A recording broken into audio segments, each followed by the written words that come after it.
Inflasi melanda Australia, ratusan ribu warga mengalami krisis pangan.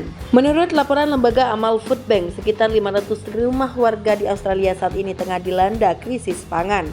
Imbas dari melonjaknya laju inflasi yang telah mencapai 6,8% selama kuartal ketiga di tahun 2022.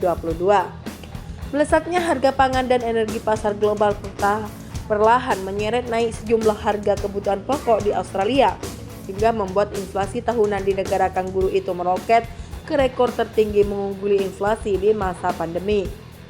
Krisis kali ini lebih parah daripada penelitian sebelumnya. Saya belum pernah melihat sesuatu seperti yang kita lihat sekarang.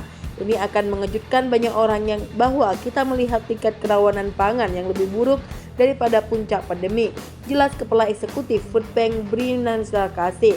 Selain inflasi, guncangan bencana banjir di pantai timur Australia pada Maret dan Juli lalu juga menambah gangguan pangan di negara itu. Pasalnya, bencana ini menghancurkan puluhan hektar tanaman sehingga mendorong lonjakan harga makanan di Australia.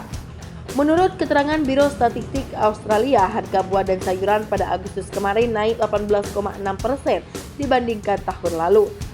Sementara harga makanan dan minuman non-alkohol meningkat menjadi 9,3% selama 12 bulan terakhir.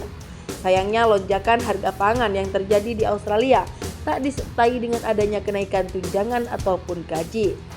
Kondisi ini yang kemudian membuat 21% atau lebih dari 2 juta orang di Australia mengalami kerawanan pangan akibat kesulitan mendapat bahan makanan dan nutrisi yang cukup. Sebanyak 64 masyarakat menyebutkan kenaikan biaya hidup yang tinggi dan 42% menunjukkan pada penghasilan yang rendah. Faktor eksternal ini yang mempengaruhi rumah tangga mengalami kerawanan pangan yang parah dari sebelumnya, menurut laporan yang dirilis oleh Food Bank. Seperti Jenny, seorang ibu tunggal berusia 27 tahun yang tinggal di sebuah persewaan pribadi di New South Wales. Jenny adalah salah satu sekian banyak warga Australia yang mengeluhkan kenaikan harga pangan. Meski Jenny telah menerima bantuan pembayaran single parent dari pemerintah, namun hal tersebut belum cukup mampu membantu Jenny dalam memenuhi kebutuhan pangan sehari-hari. Ia terpaksa mencari bantuan dari badan amal setempat selama berminggu-minggu setelah universitas tempatnya mengajar tidak membayarkan gaji para karyawan. Biaya hidup meningkat sedemikian rupa sehingga saya harus lebih tergantung pada organisasi itu. Tanpa bantuan itu saya hanya hidup dari roti panggang dan mie instan, ujar Jenny dikutip dari The Guardian.